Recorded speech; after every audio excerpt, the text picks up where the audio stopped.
This Latinx and Hispanic Heritage Month, we pass the mic. Now on SiriusXM Progress. Hi, you're listening to Pass the Mic on SiriusXM Progress. I'm Thatiana Diaz, and I'm going to be your host for the next hour. I'm really excited to be here and also introduce two awesome guests who will be talking about two topics that are pretty important to me. So a little bit about me. I'm the editor-in-chief of Remezcla, where I lead editorial strategy, ideation, and execution for the Latina-focused company. I joined Remezcla from Refinery 29, where I launched the brand's first Latina cross-platform channel, Somos. Before that, I was a beauty contributor, but also worked at People en Español, where I launched Chica, Meredith's first brand targeting Latina millennials. Latina representation has always been something so important to me and my work, and been a prominent part of my decade-long work here in this media industry. So I'm really excited to be touching on that with Ariana Davis for the first half of this hour. She is the Senior Director of Editorial and Strategy at Oprah Daily and author of What Would Frida Do? A Guide to Living Boldly. We will be talking about Latinidad and representation in media. And not just that, but what we could actually be doing to make the change. Then I'll be speaking with Lilliana Vazquez, television host on E!, style expert and fashion blogger, about something near and dear to me, which is fertility, motherhood, and the challenges our families didn't talk about. In April of 2021, Lilliana announced that she was pregnant with her first child after battling with 6 years of infertility and IVF. She'll be talking to us about that experience, the implications of these pressures that are put within our cultures and families, and what she hopes to see change when we have these conversations. I'm really excited to be talking to these two wonderful women about such important topics, and also being your host for the next hour on Pass the Mic. So stay tuned. When we come back, you'll be listening into these conversations. Right now, you're listening to SiriusXM Progress Channel 127. This Latinx and Hispanic Heritage Month, we pass the mic. Now on SiriusXM Progress. You're listening to SiriusXM Progress Channel 127. We're back, and I'm here with my first guest, Ariana Davis, Senior Director of Editorial and Strategy at Oprah Daily, and author of What Would Frida Do? A Guide to Living Boldly. We're going to be talking about Latinidad and representation in the media, but more so than that, what can we actually do? Ariana, thank you for being here with me.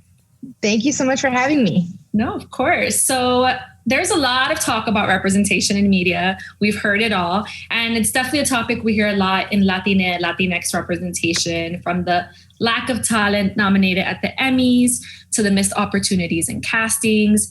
But I think it's about time we shift the conversation and talk about what we need to do.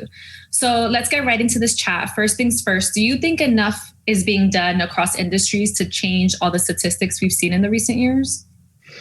I think the answer to that question is always going to be no. I mean, I think that of course, I feel like because of social media and because of just kind of the constant news cycle, I think ever since, especially what happened with George Floyd and the resurgence of Black Lives Matter, there's been a lot of attention being paid, I think, to BIPOC representation in every industry. And I think we're seeing a lot of talking, but I still think we need to see more actual action. And even with something like the Emmys, I feel like, or award shows, I feel like we've been talking so much, and there's been so many hashtags, and there's always think pieces every single year about how we need more representation.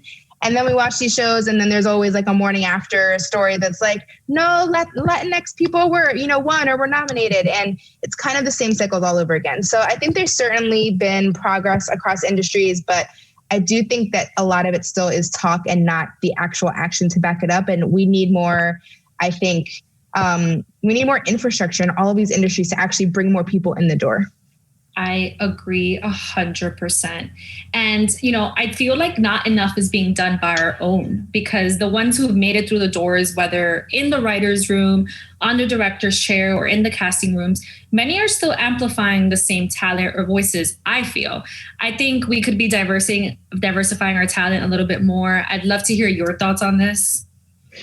I agree to an extent. It's hard because I feel like while I definitely think the onus should be on us to amplify our own, I also think that a lot of times the system is just not set up that way, and I think that even, I think about it a lot. I work in media, right? I'm in a leadership position. I work for Oprah Winfrey. I have I'm in a really great position, but even still, when it comes to hiring, it can be really hard to find talent who are, whether it's Latinx or Black or from the AAPI community. And a lot of it is because, media is a very exclusive industry. And to even get your foot in the door in the first place, to get experience in media, you have to know the right people. You have to be able to afford to live in New York City and pay college credit to get internships. I mean, it's like, so there's so much more to it, I think, than just hiring. And I think that that's something that sometimes can get lost in these conversations is like, yes, as a Latina, I want to do everything I can to bring in more people who look like me, but we have to also make sure there's access for people who look like us, whether it's in media or it's in Hollywood or,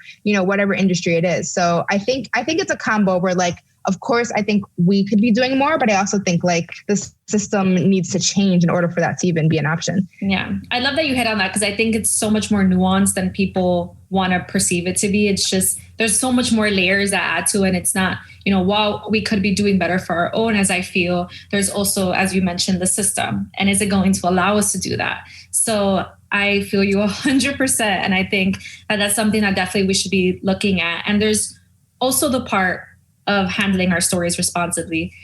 You had that task with What Would Frida Do?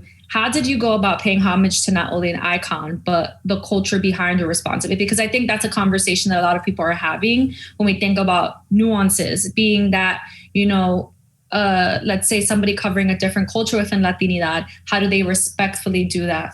I think the key is honesty. I think that was like one thing that I set out to do with my book. And it made it different, right? Because it was like my book, a lot of it is in first person and it's very real and it's very honest. And I think because I wanted to be real, like I'm not Mexican, I'm Puerto Rican and I'm also, biracial and I come from a very different background from Frida. So I in no way wanted it to come across as like I was, trying to appropriate Mexican culture or, not paying respect to the fact that of where she comes from. But at the same time, I am Latina and I was very proud to be writing this book. And I'm very proud to consider Frida one of my many icons of inspiration. So for me, and I think I would hope for most people, I think the key is just being real and not trying to be something that you're not, being honest and not being afraid to say, listen, like, maybe I'm not Dominicana, but like, I really love the culture and I really want to write this book or this movie or, work with this artist. I think it's just about being real and transparent and not trying to like avoid the elephant in the room when it comes to like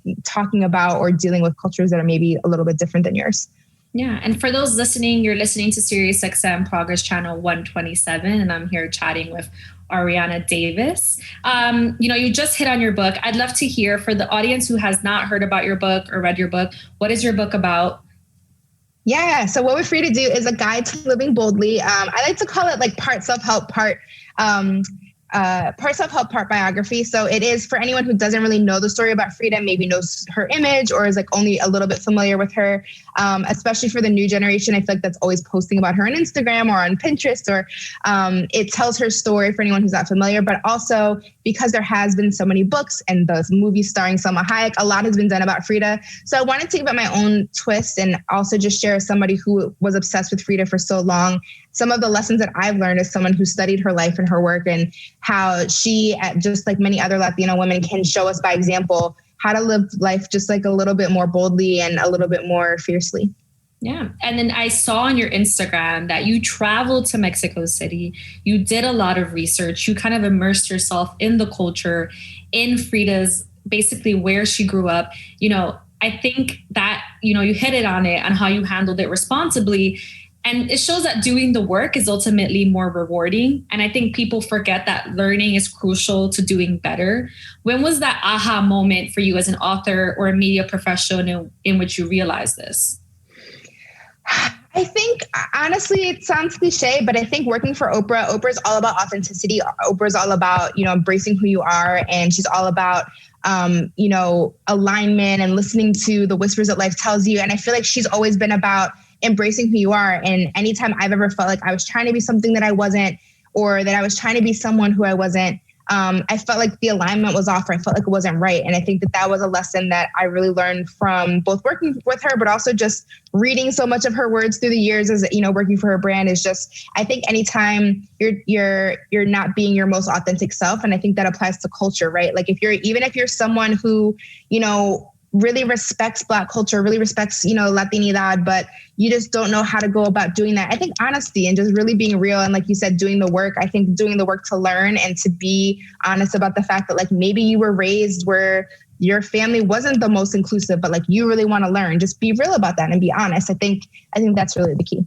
I love the casual name drop, Oprah.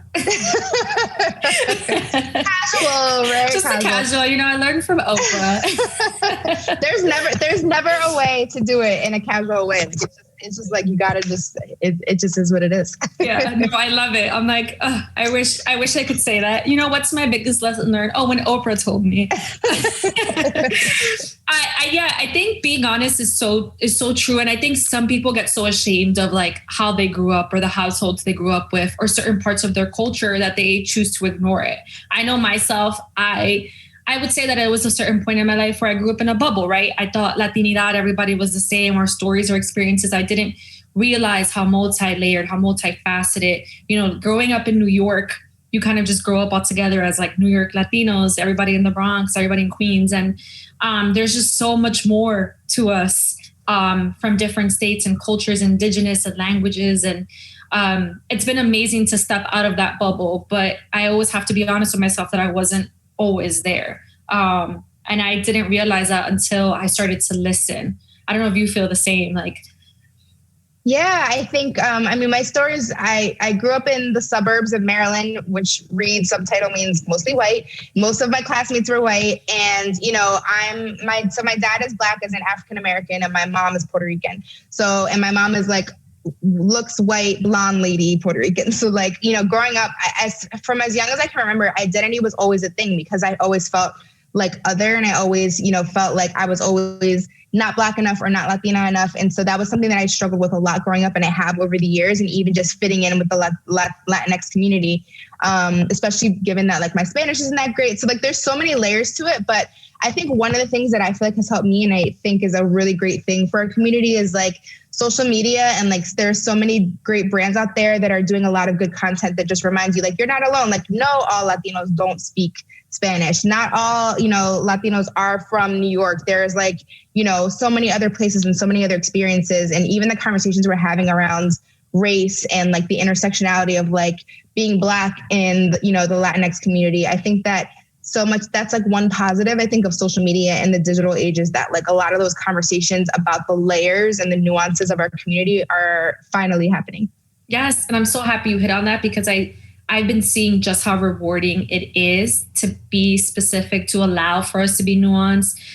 When we do that, we allow for more people to come in, right? And we've had this discussion, we've seen this discussion happen in regards to Afro-Latinidad, right? And just how an Afro-Latino might audition for a role, but they'll be bunked in and just a Black person, right? They're not allowed to be Latinx, Latine. They're not allowed to have all these different layers. And I think it's important that we start realizing that there's, and it's not just for our communities and our cultures, for all communities. Because I think we need to allow people to be more nuanced, essentially. So I'm so happy you shared that because I think that's something that people should be looking to do as an actionable step, like allow people to be more than this just one identifier. I say this all the time.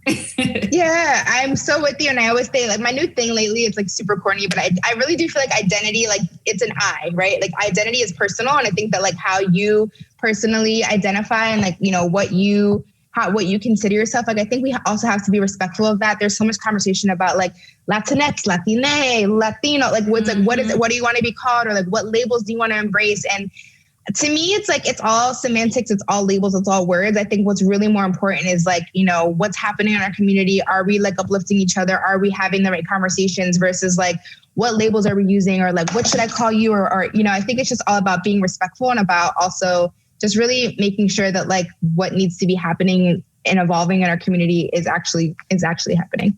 Oh, yes. I say this all the time. I'm like, we're all fighting and like people outside of our communities are fighting on these terms. And it's like, there's so much more to do than fight over these terms. Truly. Yes. Truly. Yeah. And I think there's actually a great example happening, which is the Dear Evan Hansen movie. The stepfather, he's actually Latino, but that wasn't how the original screenplay was depicted, right? And they allowed for him to audition, and in that created a role in which he's a stepfather and he's Latino. And I think allowing someone to step in and kind of create this character and kind of step out of what's expected is some of the steps that we should be taking as we move forward, as we look to representation versus like, this is what the role was, right? Because then that sticks to kind of the traditional mindset. So I think it's impressive to see things like that. I just wanted to bring an example that's happening now that I saw that. I was like, oh, I like that. Yeah. It's like, well, there's no reason why we can't get creative people. Like, just because it was one way before doesn't mean that it can't change. Like, just because in history, Alexander Hamilton was whatever, like, look what Lin-Manuel Miranda did with that whole show. Like, it's like, there's no reason why we can't think outside the box and like rethink the boxes that we put people in, whether it's a script or a book or whatever it is. Yes. And so you and I are both a part of the media industry. How long have you, I've been about a decade. How long have you been in the media industry? I guess 13 years. Yeah. Oh, amazing. And with that, we've covered these lack of representation conversations front and back. What do you hope to see change that, I know that's like such a popular question, but now that the conversations have kind of really turned the volume up, what do you hope to see change? I think I really want to see, I think like the common thread in this conversation has been like people doing the work. And I think that like, I want to see more actual action. I think there's like, people do a lot of things like posting black boxes or, doing roundups for Latinx Heritage Month or, like, I feel like a lot of it, to use the buzzword, is really performative. And I think, that's well and good because it's bringing attention to the issues that we need to be talking about more and to representation. But at the end of the day, like, if you're not hiring, if you're not learning more about the differences between like, different communities in the Latinx community, if you're not understanding intersectionality, if you're not like, just evolving your own thinking, I think that that's what I wish that I saw more of. And that it wasn't just like when there's a BIPOC representation month that like, that's suddenly when I see so many people in media and all these industries suddenly caring. I wish that it was just more, all year round, every day. Like, it's not just about like discover Latinx authors this Hispanic Heritage Month. It's like, no, like these authors should be on your radar all the time, every day. So I hope to see more of that year round and not just like when it's convenient or it looks good for social media. Yes, amen from a fellow author.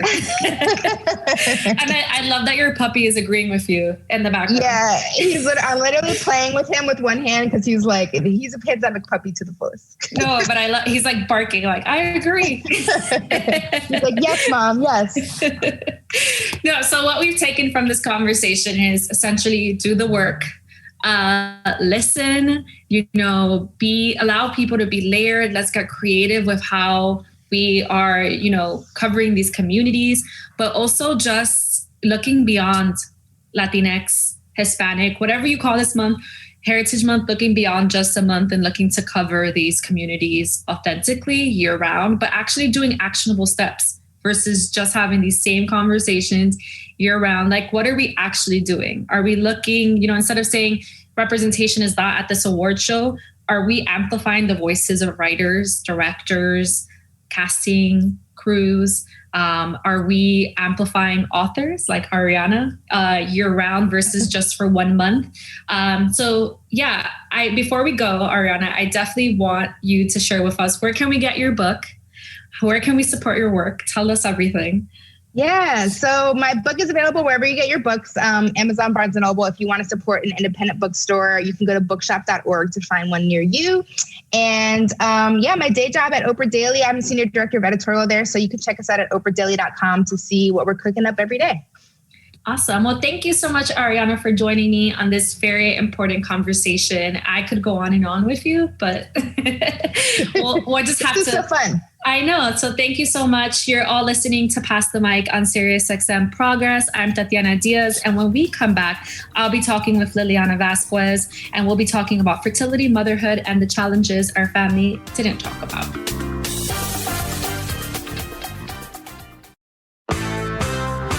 This Latinx and Hispanic Heritage Month, we pass the mic now on SiriusXM Progress.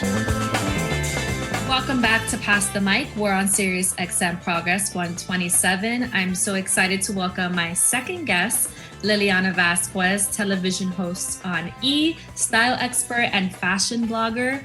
Lilliana, thank you so much for being here with me today. I'm so excited to have this conversation with you, and thank you for having me. Of course. Today, we're going to be talking about something that is so important, something that you've been very passionate about, which is fertility, motherhood, and the challenges that our families don't talk about.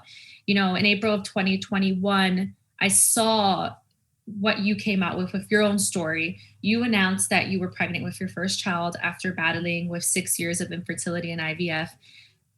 That was just so incredible, and something that, you know, you don't see coming out of our communities, out of our cultures, especially what we've been taught, essentially. And this was such a momentous year for you because you were not only opening up about this, but you welcomed your baby boy. Congratulations. Thank you. Thank you so much. What made you want to open up about this?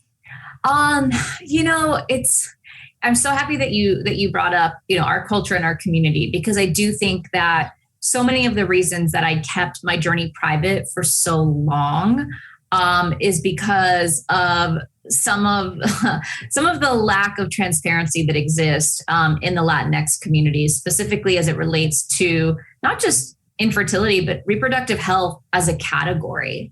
If I go back to, you know, my teenage self when I was, you know, 13 years old and like getting my period, I remember being really uncomfortable having that conversation with my mom. And it's such a, now as a mom myself, I have a son, but like, I can't imagine having a relationship with my daughter when she couldn't come and talk to me about something so A, beautiful, and B, like just part of life. But something about our culture creates a lot of stigma around women's reproductive health. It's periods, it's sex before marriage. Oh my gosh. It's sex in general. It is pregnancy, it's miscarriage, it's infertility. So for me, the experience was rooted in infertility because that's the first time I've really struggled with reproductive health issues myself. And as soon as I was experiencing, I immediately felt like I couldn't turn to my family to have these conversations because I think there's so many dangerous stereotypes that exist in the Latinx community around pregnancy and motherhood. And, you know, one of those I know is you hear it all the time, which is, oh, well, you know, como Latinas, like we're pregnant all the time. Like your husband looks at you and you're pregnant. Well, that's not how pregnancy happens. So let's stop with that. Okay. That is not how you get pregnant.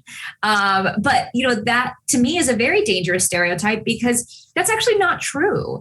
And, you know, infertility affects everybody. It has nothing to do with your cultural background, your heritage, your country of origin. Infertility doesn't discriminate. It affects women young, old, you know, that have healthy lifestyles, that don't have healthy lifestyles. And so, you know, to be kind of like on the other side of 35 and not pregnant, my family definitely had questions and they were wondering. And I felt like they never asked those questions in a caring way. They more kind of like, what's wrong with her or what's wrong with them, you know? So we set a lot, I feel like my family set me up, you know, to not really feel comfortable in sharing my story. And so I kept it really private. And the only people that knew were really, you know, two of my closest friends, my mom, my husband, and not even my husband's family really knew what was going on. And it's because I was trying to protect myself, to be totally honest. You know, there's so much loss that happens when you're going through IVF. You know, every time, you know, a shot doesn't work, every time you cancel the retrieval, every time an embryo doesn't make it, you're constantly processing loss. And I just felt like I was too vulnerable to have to like fight my family's like crazy stereotypes and like the crazy shit that, you know, Latin families say to each other because there's no boundaries. And I thought I got to go into protection mode and I can't be vulnerable with these people. And so I kept it private. Looking back, I don't know that I would make the same decisions. I think that vulnerability is actually one of our greatest strengths as women. But it took me going through this and it took me becoming a mother to really accept that and realize that. I love that you said that because, so often we hear, ¿cuándo vas a tener los hijos? Like it's like a program thing within so many of our families, and not all of them, but so many Latinas can, resonate with that about, feeling that pressure. And at the same time, it's kind of this like two-sided thing because there's so much pressure, but then on the other side of the coin, we're not hearing about the challenges that come with not just fertility, but motherhood, that come with, being anything, honestly, we didn't hear from our tias or abuelas or Luisa from down the block about La comadre. Yeah, right? La comadre, about any of these challenges. So when we face them, it can feel really alone. Did you have that feeling of like being alone essentially? Oh my gosh, I felt alone, and I felt like such an incredible amount of shame. And the reason for the shame was because, at 35, when I first started my fertility journey, I was working really hard. I had a career that I loved and that I had earned and worked my ass off for. And I don't know that my family necessarily saw it that way, right? They were kind of like, well, like she's career minded, as if that was a bad thing to be. Because even though I checked the married box, I had not yet checked the pregnant box or the mother box, and I was 35. And, my aunts and not my mom so much, she's a little bit more progressive than her sisters, but, my aunts are old school. And I say that in, the best way. There's really wonderful things about that, but there's also things that are really bad about it.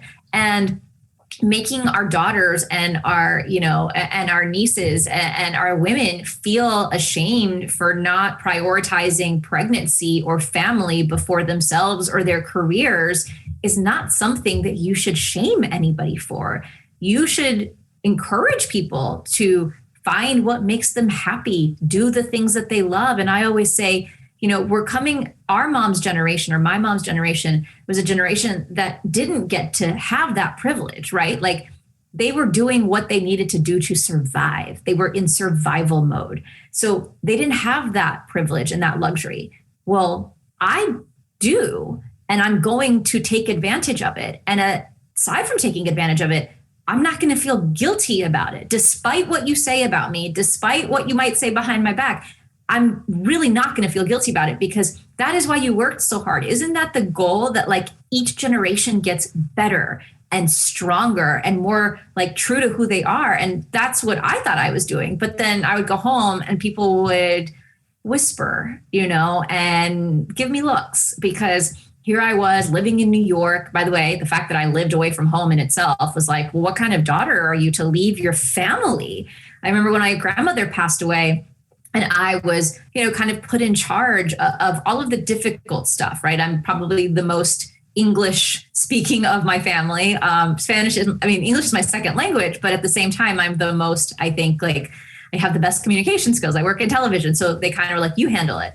And I remember, one of my cousins saying like, well, what do you think gives you the right to make these decisions about our abuelita? You haven't even lived here since you were 18. I said, oh, you mean since I got a scholarship and went to college? Was that the problem? The problem is that I went to get an education? Or is the problem that I'm doing something that you wish you could have done and that you're angry that you didn't do for yourself? Like, it's crazy what we do to each other as Latinos. And so that shame was hard to deal with. So not only are you in this deep shame spiral, but then you're also in this deep shame spiral alone because you don't know who you can talk to about this. So it's isolating. It's a hard battle. And, I'm so fortunate to have had IVF as a tool and to ultimately have gotten pregnant with Santi and to have a beautiful, healthy 10-week-old little boy. But it really opened my eyes to so many of the problems that exist in our community around reproductive health, around how we as women support each other through that. And also, it highlighted the lack of access, the lack of resources, and the lack of education that exists for women who are, women of color in the world of IVF. When I would sit in those waiting rooms, I would look around and trust me, I was the only one that had two Z's in my name. The waiting rooms were very white. They were Asian. There were very few brown people. There were very few Black people in the room. And I'm always somebody who's very aware of that because I'm always advocating for more people of color in a room that I'm sitting in on air. So when I looked around and thought, wait a second, like, why am I the only Latina? We're in New York City. We're in the most diverse city in the world. And everyone sitting in this room looks the same. And I quickly realized that is because IVF is so cost prohibitive. It is so expensive. It is often not covered by insurance, which is a whole nother set of issues. It should fully be covered by insurance. But I realized, we as women of color are being kept out of the ability to have a tool that helps us achieve motherhood. That's not okay. That's not okay. So I did research and I wanted to understand why. And it's because we don't talk about it. We don't educate each other about it. And you know how important it is, like in the Latinx community, like we charla, right? We like gossip to each other. Like that's what we do. Like we tell you like, ay, mija, did you hear this? Did you hear that? You should do that. And if we're not having those conversations, oftentimes, I think there is a little bit of distrust and it's rooted in real reasons of the medical system, right? Oftentimes, like, we don't trust our doctors because we don't think they have our best interest at heart. So we, go to our comadres, we go to our tias, our primas to get information. And if we don't have that information and we're not sharing it with each other, then where's the information coming from? It's not coming from anywhere. It's a big void. So creating a space for education and awareness around reproductive health and specifically advanced reproductive technologies like IVF, like IUI, like donor, like surrogacy is important to me because those are options that our women should have when it comes to motherhood. Yeah, that's incredible. And something that I definitely felt with the content that you were pouring out there for the women that probably felt the same way. And I think it's incredibly brave of you and just so incredible that you did that because you're right. You're hitting it on the nail. You had so many layers. I'm like here, like trying not to snap my fingers so it's not loud. Keep snapping. We snap. I love this. But you just gave so many points, which is just like there's so many factors and so many things to look at versus just looking at the women who have held on to the things that they've learned, which is, our abuelas and our tias, but also the system that has worked against them essentially. So as you said it, like if we don't trust these systems and they're not learning, how are we expected to learn? And I think what you're doing is breaking that chain, kind of breaking that system and calling and urging us to do more, to learn more. And I think that's so important because that you've made a lot more women feel less alone. And I think that's so important because then people want to continue to learn. I'm seeing so many women now speak about IVF, speak about, infertility, speak about freezing their eggs, just freezing their eggs. Yeah. Yes. I love this because I'm like, oh, this is an option. This is something, I resonate with you so much on so many things that you hit on, which is I am approaching 30 and I'm engaged right now. I remember calling people to tell them that I was engaged. And the first thing that my Latinx family, their emotic response to I have good news, it was like, you're pregnant. Not that I was engaged, not that I'm getting married. They all wanted to hear that I was pregnant. And then when I called them to tell them about my newest role as EIC, it's like editor-in-chief, like, no. Hello. Congratulations. Yes, girl. Yes. Thanks. The first thing was like, you're pregnant. And I was like, no, I got the dream job. And they were like, oh, it was like this face of like, and I know they do it out of love. It's just like what's been given priority in our cultures and communities. And there's not harm behind it, but it's just like now this is what people don't see is happening and what affects us, because I know that like there's this pressure, right? You feel kind of like I failed, like I'm here, I'm EIC, I'm getting engaged. Like those are things to be, and you still feel this sense of shame. Of course. I'm telling you, what we do to each other is almost as damaging as what the systems have done to us. Yes. Right? And we have to unpack that and we have to stop the cycle of doing that to each other, especially to our young women. Yes. There is a life that is rich beyond being a mom. And by the way, there's also a life that allows you to be a wonderful mom and an incredible professional. And trying to share that and make people understand that in our families can be really, really hard. But like learning is hard sometimes. And sometimes it's okay that people don't get it right away, but like just push through. Like they got to learn, right? Like, Santi's 10 weeks old and my mom came out here the day before I had him. I had a C-section. So she was here the day before and she was home with me for 3 weeks after he was born. And, I need help and I have no problem asking for help. It doesn't make me less of a mom. It doesn't make me less of a woman. I needed help. And when I brought that topic up to my mom, she's like, well, okay, I can stay here until I'm like, no, you're not moving in with me because that is a boundary that you will not cross. I love you. I love you so much, but you will not be living in my house. Okay. I have to set boundaries. And my husband has boundaries as well that we need to respect. So you will not be moving in and you will not be my child's nanny. You will not be my child's primary caretaker. You are a grandmother, a loving grandmother, but that is your role. I'm going to have professional help because I would like to be a better mom. I'd like to be a better wife. I'd like to feel like myself again. My mom was like, you are going to turn over your baby to a stranger? Like, what's wrong with you? Like, are you suffering from postpartum depression? I was like, well, maybe, who knows? Maybe I probably am. But at the same time, it's not a stranger. This is a professional caretaker who I have background checked, reference checked, and came from somebody that I know, and they took care of their child. So even those kinds of conversations, like my mom, again, coming from a place of love, right? But was making me feel guilty about getting help to be a better mother because she didn't think that those two things equaled each other. She thought, oh, well, like you're a bad mom because you're not doing it by yourself. So it's pervasive through all of these conversations about mothering and motherhood, and like support your daughters in doing that. Like allow them to have the space to mother in a different way. It's not that it's better. It's just different than how you grew up. It's also not trauma-based, right? It's not crisis-based, and it's not survival-based. I'm a product of those things. I understand that those things had pitfalls. My mom was doing what she needed to do to survive. I am fortunate to be in a place where I'm not coming from that. I'm not mothering from survival. I want to mother from abundance. And in order to do that, I need help.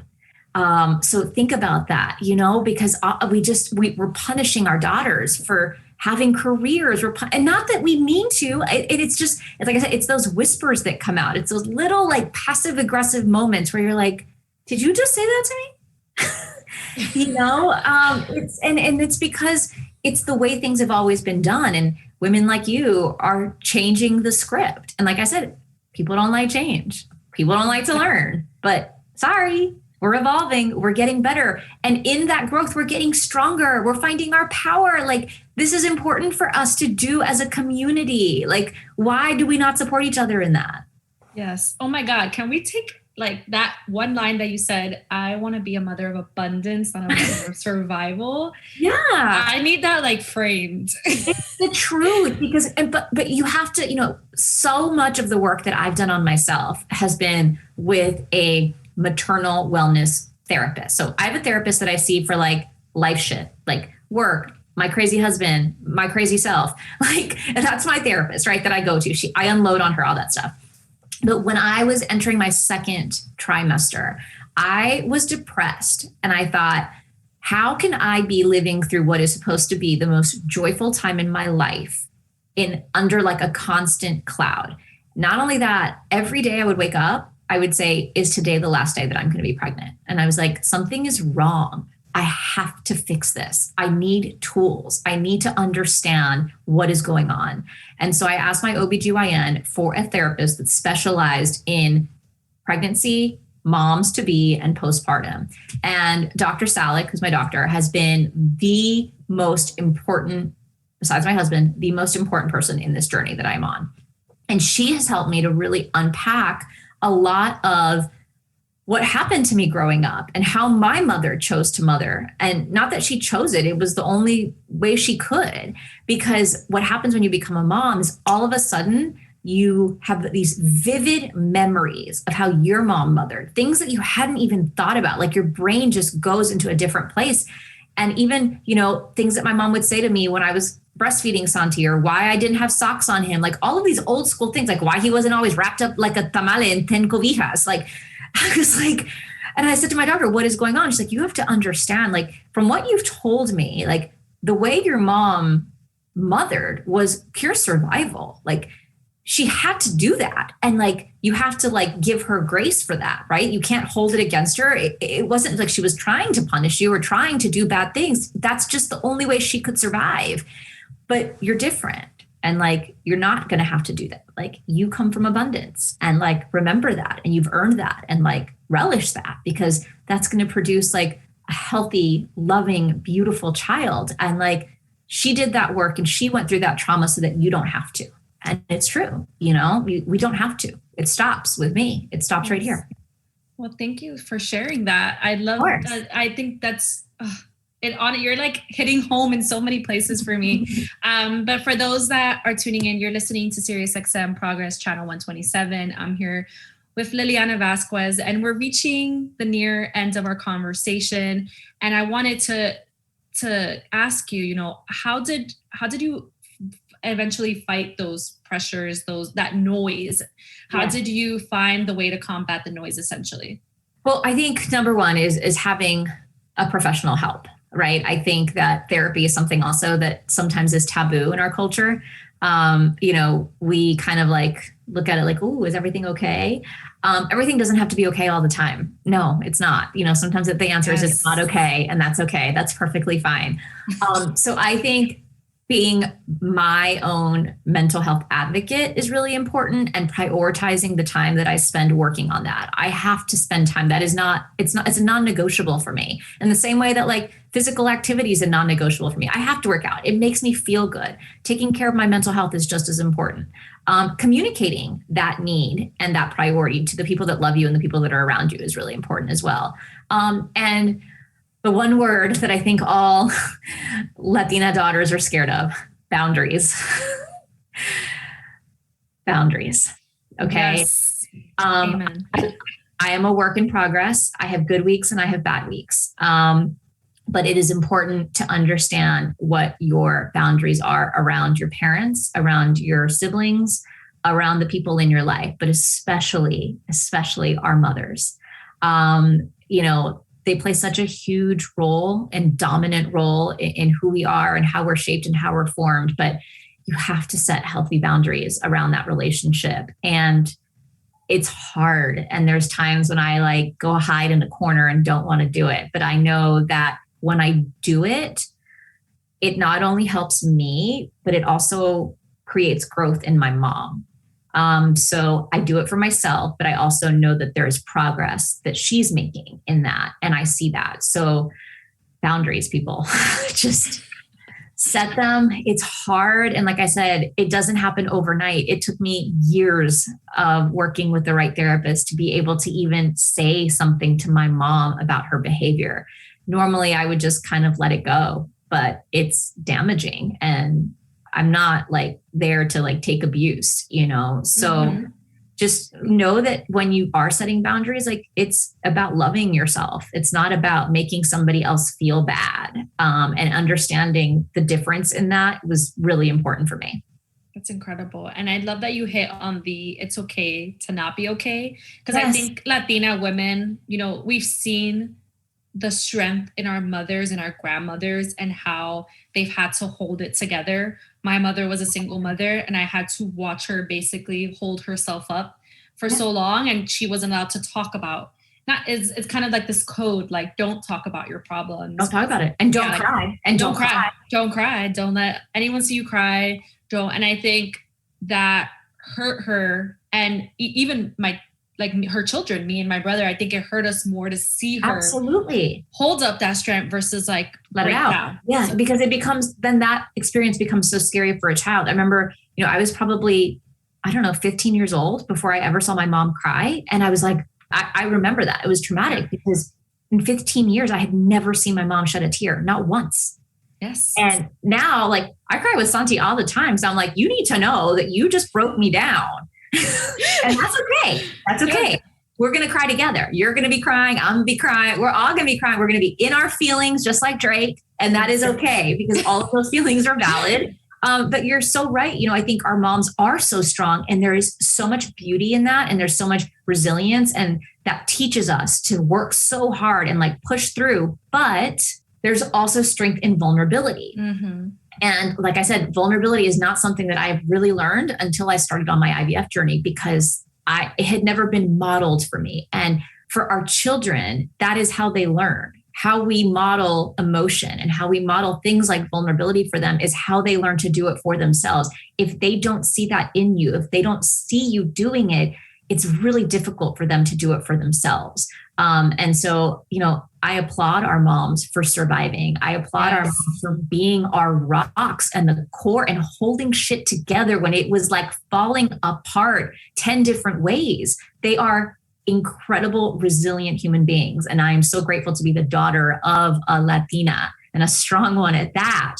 But that doesn't make everything that she did right. And it doesn't mean that I'm going to repeat everything she did in how I mother.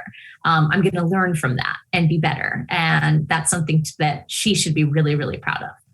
Lilliana, you have me like, you're dropping all the gems. You've left me speechless. And I said, that's incredible, like 6,000 times. You didn't. You said it like once. You left me without words. And like, I want to share it with my entire family because you hit on so many things that resonates with so many of us and has been embedded in our culture, embedded in the women in our culture and continues. Mm-hmm. And something that I would love to see us I want to have these conversations. This is why it was so important for me to have you on and have this conversation, because this is something that whether you're hearing cuando vas a tener los hijos, to being, you know, in the IVF journey, to being a mother. Or my mom being like, ¿Dónde están los calcetines? I'm like, he doesn't need socks. He's fine. Yes. Like you hit on so many things from even thinking about motherhood to motherhood that I think will resonate with so many women. So I hope so. I'm so happy that you joined me for this conversation. Oh my gosh. Where can people follow you, support you? Yes. So you can obviously find me with all my daily musings on Instagram. It's just my name. It's at Lilliana Vazquez. And then if you want more depth and more insight and kind of like more of my knowledge about fashion, style, motherhood, pregnancy, life stuff, you can go to my blog. It's lillianavazquez.com, or you can just go to thelvguide.com. Awesome. Well, thank you, Lilliana, for being here with me. This chat was just gems. Can we do it again? I want to. I'm like, there's just even more. I feel like we could go on and on for like hours. I feel like you and I should have like a podcast. Right. Hello. Awesome. Well, that was Lilliana Vazquez, television host on E! Style expert and fashion blogger. Thank you for tuning in, everyone. It was very exciting to be here on Pass the Mic on SiriusXM Progress 127.